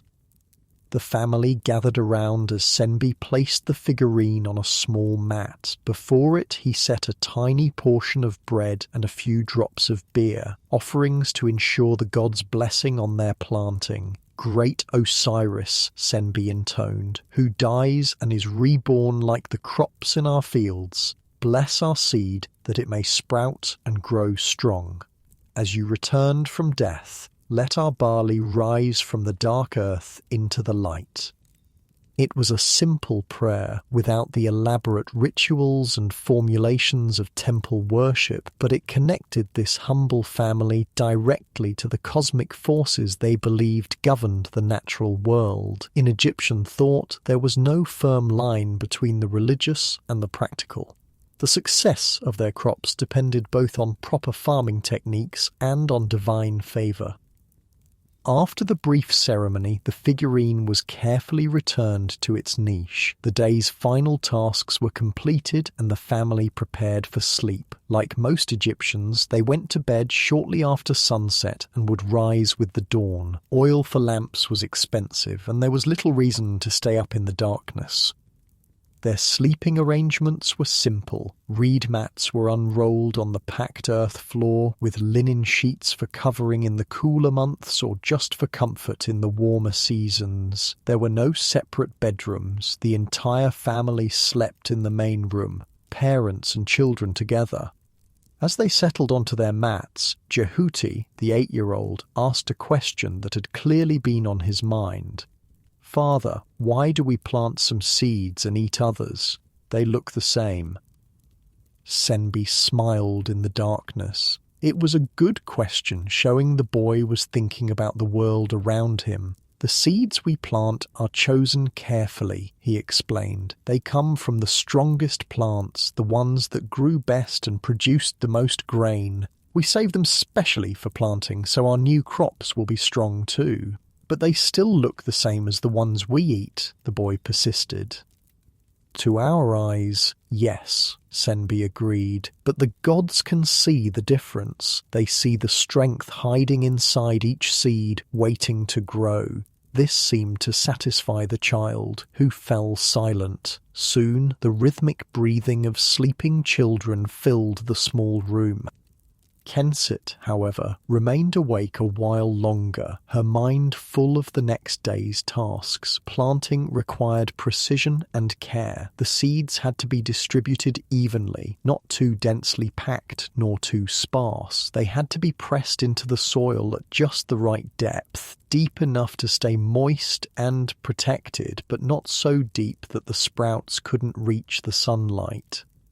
In her mind, she walked through each step of the process, making sure nothing had been forgotten. This mental preparation was as important as the physical work itself. In a society without written checklists or manuals, memory and careful planning were essential skills. Beside her, Senbi was already asleep, storing up energy for tomorrow's labour. She smiled in the darkness, grateful for his steady presence, his knowledge of farming, his dedication to their family. Together, they had weathered floods both excessive and insufficient, harvests both abundant and meagre. Whatever this year brought, they would face it as they always had, with hard work, practical wisdom, and faith in the eternal cycle. Dawn came early, as it always did. The first light filtering through the small windows high in the walls roused the family. There was no lingering in bed. Planting day waited for no one. A quick breakfast of leftover bread dipped in a paste of ground fava beans provided fuel for the morning's work. Then it was time to check the soaked seeds. Kensit and Amenemhat carefully drained the water from the pottery vessel, examining the barley seeds. They had swollen slightly with the absorbed moisture, a good sign. They look eager to grow, Kensit said with satisfaction. She divided the seeds into baskets, one for herself, one for Senbi, and smaller ones for the older children. Even the youngest would help with planting. Every pair of hands was needed. The tools for planting were simple. Each person carried a small bag of seed tied at the waist and a wooden hoe. The adults also had a board attached to a long handle, a simple tool for pressing the seeds into the soil at a consistent depth. The family walked together to their field as the sun cleared the eastern horizon. They were not alone. Across the floodplain, other families were engaged in the same timeless activity. The entire landscape hummed with purposeful energy as Egypt's farmers began the cycle of growth that would sustain the kingdom for another year. At the field's edge, Senbi paused for a brief prayer, asking once more for Osiris's blessing on their work. Then, without further ceremony, they began. The method was ancient and effective. The adults and older children moved across the field in a line, each responsible for a section of equal width. They walked backward, scattering seed from their bags with practiced sweeps of the hand. The youngest children followed, using small hoes to cover the seeds with soil. No one spoke much. They needed no instruction. This was knowledge absorbed through observation and practice, year after year, generation after generation. Even the children knew their roles and performed them with surprising skill. Kensit found herself falling into an almost meditative state as she worked. The rhythmic motion of scattering seed, the feel of the grains against her fingers, the smell of the damp earth, all connected her to countless women who had done exactly this, in exactly this way, for thousands of years. In that moment, time seemed to fold in upon itself. She was not just Kensit, wife of Senbi, mother of 4. She was every Egyptian farm woman who had ever cast seed upon the black land left by the Nile's gift, and those who would come after her, her daughter, her future granddaughters, would join this unbroken chain, continuing the eternal cycle of flood, planting and harvest that defined life in the shadow of the Nile. The village of Yunu basked in the golden light of late afternoon. On a small rise overlooking the fields that stretched toward the horizon, an old man sat on a woven reed mat, his back resting against the warm stones of a shrine dedicated to the Nile god Hapi. Ipuwer was the village's eldest member, his face a map of wrinkles etched by 90 years of sun and wind and laughter. Children gathered around him, sitting cross-legged on the ground, their eyes wide with anticipation. It was a time-honoured tradition. In the quieter days after planting, when the first tender shoots of barley and wheat were beginning to transform the black earth to green, the old man would share the wisdom of ages. "Tell us about the Great Flood," a small boy urged, bouncing slightly with excitement. "The one that came when you were young." Ipuwer smiled, his eyes crinkling at the corners. "Which one? I have seen 82 floods in my lifetime, each one different, each one the same." "The biggest one?" a girl suggested. "The one that reached all the way to the temple steps." "Ah," the old man nodded slowly. "The flood of the 12th year of Pharaoh Amenhotep, may he live forever. I was just 8 years old, about your age, little Nefertari." He settled more comfortably against the stones, gathering his thoughts. The children waited patiently. There was no hurry here, no rush to move on to the next activity or entertainment. Stories were treasured, and a good storyteller even more so. It began like any other flood, Ipua said, his voice taking on the rhythmic quality of practiced storytelling. The star Sothis appeared just before dawn, announcing that Akhet would soon begin. The priests at the Nilometer watched for the first signs of rising water. But when it came faster than anyone expected. His gnarled hands rose and fell, mimicking the water's movements. Within days, the river had burst its banks, water covered the fields and kept rising. Boats had to navigate by the tops of palm trees. Families moved to higher ground, bringing their animals and whatever possessions they could carry. The children listened, spellbound. Though none had experienced such a devastating flood in their lifetimes, the last truly excessive inundation had been decades ago. They understood the precarious balance their lives depended on. Too little water meant famine, too much meant destruction. My father was a canal engineer, Ipua continued, and he was called to help strengthen the levees protecting the temple granaries. I went with him, carrying his tools. I remember standing on the highest point of the village, watching the water stretch from horizon to horizon. It looked like the primeval waters of Nu, from which the world first emerged in the time of the gods. A boy of about 10 raised his hand. "Were you afraid?" "Yes," Ipua admitted. "We all were, but fear is the shadow of wisdom. It teaches us respect for forces greater than ourselves." He paused, letting the children absorb this concept. "And we were right to fear. When the water finally receded 2 months later than usual, many homes had been washed away. Fields were covered with sand instead of silt in some places. It took 3 years for the land to fully recover." "But it did recover," said the oldest girl in the group, about 14, her voice seeking reassurance. "Always," Ipua nodded firmly. "That is the miracle of Egypt. The land dies and is reborn, just as Osiris died and was reborn. This is the gift of the Nile, not just water and soil, but renewal." He looked out over the fields below, where green shoots were beginning to transform the landscape. This was Pere, the growing season, when the planted seeds emerged and reached for the sun. After Pere would come Shemu, the harvest time, when the mature grain would be cut, threshed, and stored. Then Akhet would return, the flood bringing death and rebirth to the land once more.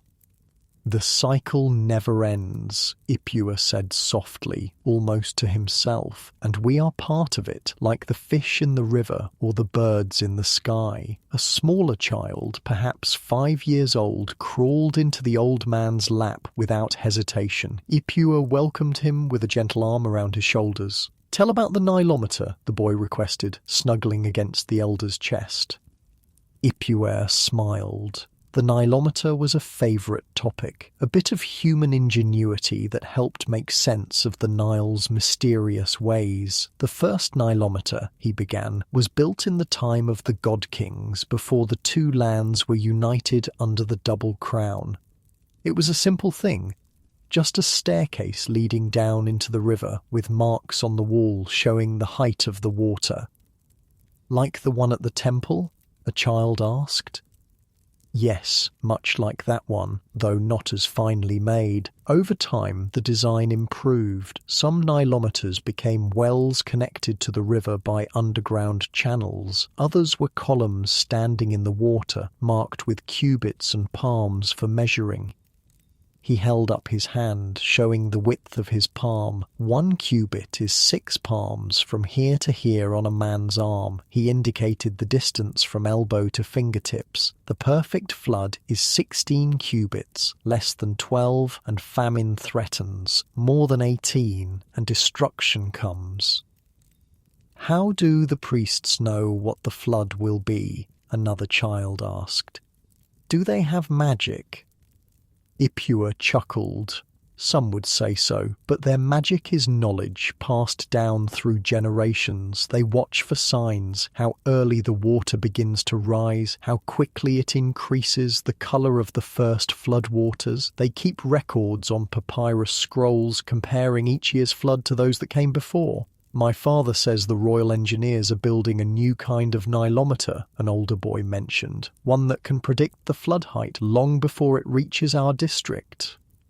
Yes, Ipua nodded. At Elephantine, near the first cataract, water arrives there 20 days before it reaches us here. With a nilometer there and messengers travelling day and night, we could know what to expect while the flood is still far away.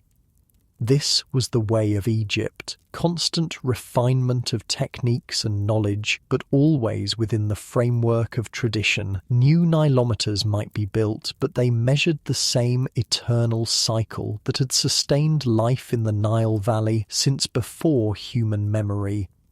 The nilometer reminds us of an important truth, Ipua continued, his voice taking on the gentle rhythm that indicated deeper wisdom was coming. We cannot control the flood. We cannot command the river to rise exactly 16 cubits, no more, no less. But we can understand it. We can prepare for it. We can work with it rather than against it. He looked at each child in turn, making sure they understood the significance. This is the wisdom of Egypt, passed down since the time of the gods. We do not fight against Mahat, the proper order of things. We find our place within it. The concept of Ma'at was central to Egyptian thought, the idea that the universe had a proper order, a balance and harmony that should be maintained. It governed everything from natural cycles to human behaviour, from the movement of stars to the administration of justice. Now, Ipua said, shifting slightly to ease his old bones, who can tell me what happens during Pere, the season we have just entered? The children raised their hands eagerly, each wanting to demonstrate their knowledge. The plants grow, said one of the younger ones. We weed the fields and make sure the irrigation channels work properly, added an older boy. We watch for pests and pray to Osiris for strong crops, contributed another. Ipua nodded at each answer. Yes, all of these things. Pere is the time of growth and care. We have done the hard work of preparing and planting. Now we tend and protect what we have begun. He gestured toward the fields below, where families could be seen moving along the rows of emerging plants, carefully removing weeds and checking irrigation channels. Every day the seedlings grow stronger. Every day they reach higher toward Ra's light. And as they grow, we nurture them just as a mother nurtures her children. The little boy in his lap yawned, the peaceful rhythm of the old man's voice making him drowsy. Ipua smiled and continued, his tone becoming even more gentle and measured. After Pere comes Shemu, the time of harvest. The green plants turn golden under the hot sun. The grain heads become heavy and bend toward the earth. Then the sickles come out and the cutting begins. His hands mimicked the motion of harvesting with a sickle, the curved blade slicing through the stalks, gathering them in bundles. The cut grain is taken to the threshing floor, where oxen walk in circles, their hooves separating the precious kernels from the chaff. Women winnow the grain, tossing it into the air so the breeze can blow away the lighter chaff while the heavier grain falls back to the mats. These were scenes every Egyptian child knew intimately. Even those who lived in cities or worked at crafts other than farming understood these fundamental processes that sustained all of Egypt. And then, Ipua prompted, the grain goes into storage. Several children answered at once. Yes, into the granaries it goes, some for eating throughout the year, some for trading, some for offerings to the gods, and the most perfect kernels are saved for the next planting. He made a circle with his finger, and so the cycle continues, as it has since Osiris taught us to farm in the time before time. The mention of Osiris led naturally to another favourite topic. "Tell us about the gods of the Nile," requested a girl of about 12.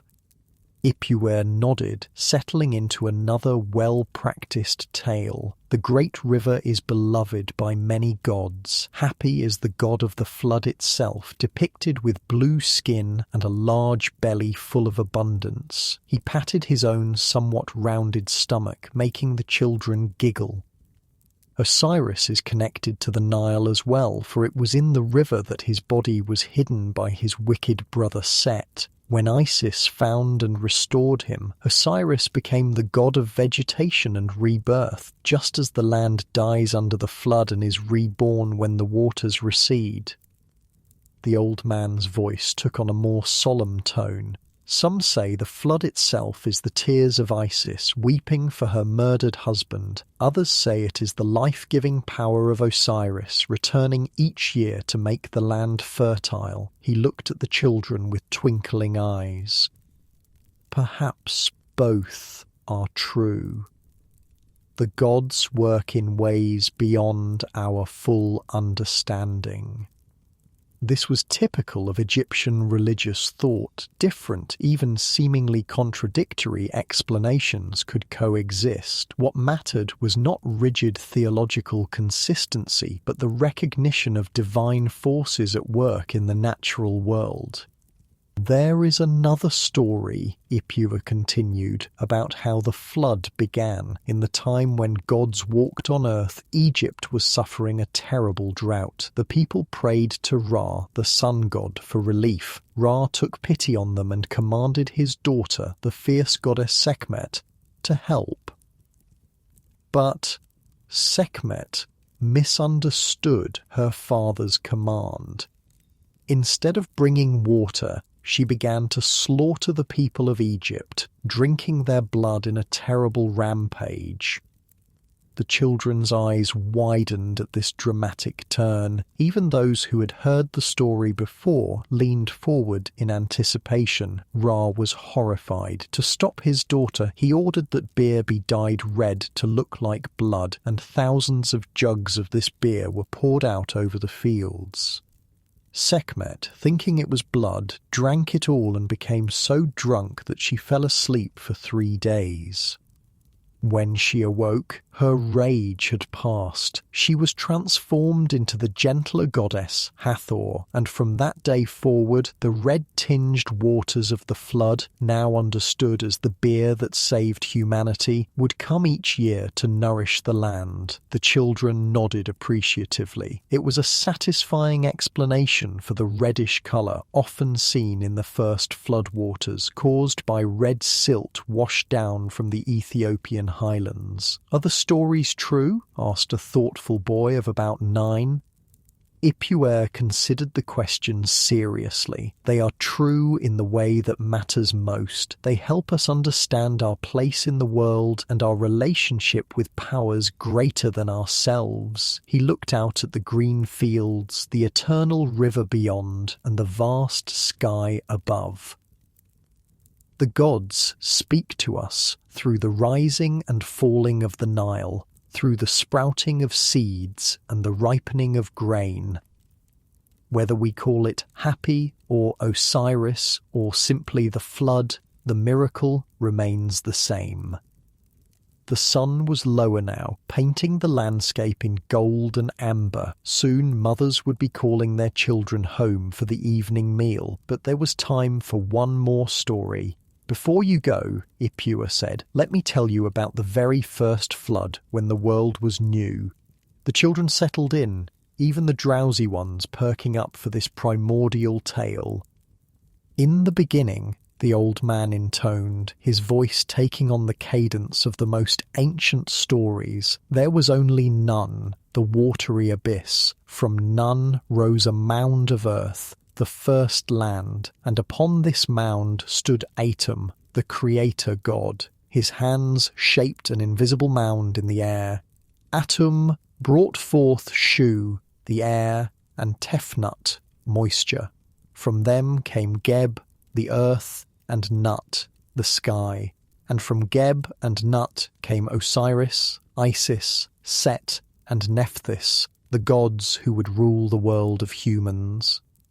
When Geb and Nut were separated, earth below and sky above, the space between them became the world we know, and the tears of the gods became the first rainfall which gathered and flowed and became the Nile. The children were quiet now, transported to that mythic time of creation. Each year when the flood comes, Ipua continued softly, it is like the world being created anew. The waters of Nun return, covering the land, and when they recede, fresh earth appears, ready for life to begin again. He smiled at the children, some of whom were now fighting to keep their eyes open in the warm, late afternoon air. This is why we are not afraid of the flood, even though it may sometimes bring hardship. It is part of the creation, part of Ma'at, the right order of things. Without death, there can be no rebirth. Without the flood's destruction, there can be no renewal. The old man fell silent, allowing the children to absorb this final piece of wisdom. Around them, the village was quieting as the workday ended. Families were returning from the fields, preparing evening meals, tending to animals. The eternal rhythms of life continued, as they had for thousands of years along the Nile. One by one, the children were called away by parents or older siblings, each pausing to touch their foreheads to the elder's hand in a gesture of respect before leaving. Soon only the youngest boy remained, still curled in Ipua's lap, now sound asleep. The boy's mother approached, smiling apologetically. "I'm sorry, wise one. Hanenu always falls asleep during your stories." "It is a compliment," Ipua assured her as she gently lifted her son. "Stories should sometimes lead to dreams."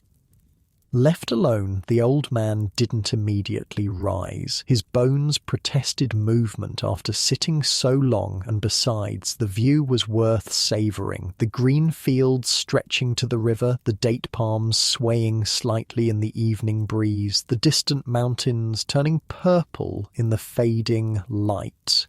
This was Egypt, his Egypt, the eternal land that had nurtured his ancestors and would nurture generations yet unborn.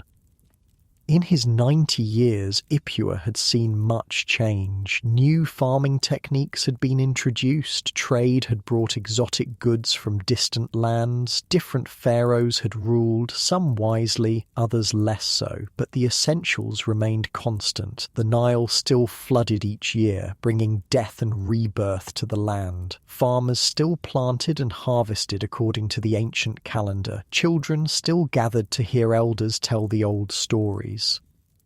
There was comfort in this continuity, this participation in cycles greater than any individual life. Egyptians did not fear death as some cultures did, for they saw it as merely part of a larger pattern, a transition rather than an ending, just as the land died under the flood only to be reborn. More fertile than before, humans too would experience rebirth if they had lived according to Ma'at and their hearts were found worthy.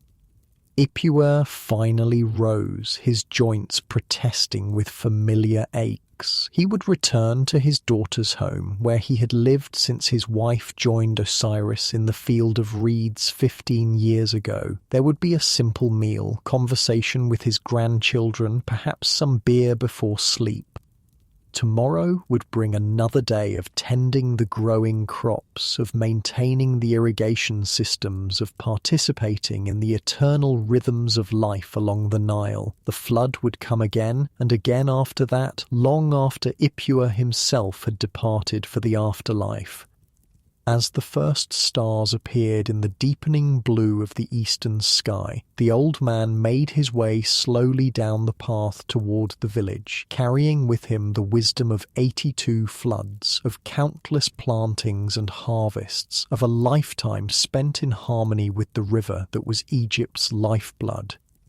The ancient Egyptians had a saying, "The Nile gives, the Nile takes away, but Egypt endures." In this simple truth lay the essence of their civilization: resilience, adaptation, and faith in the eternal cycles that governed all life.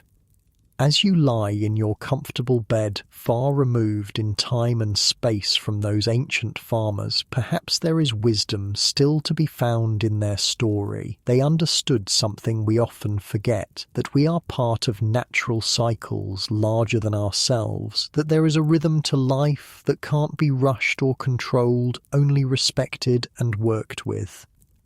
The Nile still flows today, though its floods are now controlled by modern dams. The Black Land still produces crops, though tractors have replaced wooden ploughs and oxen. Egypt endures as it has for thousands of years, adapting yet remaining connected to its ancient roots. Perhaps, as you drift towards sleep, you might imagine yourself there, feeling the rich soil beneath your bare feet, hearing the rustle of papyrus in the gentle breeze, watching the life-giving waters of the Nile flow past, just as they did in the time of the pharaohs. And with that peaceful image, close your eyes and drift off to sleep.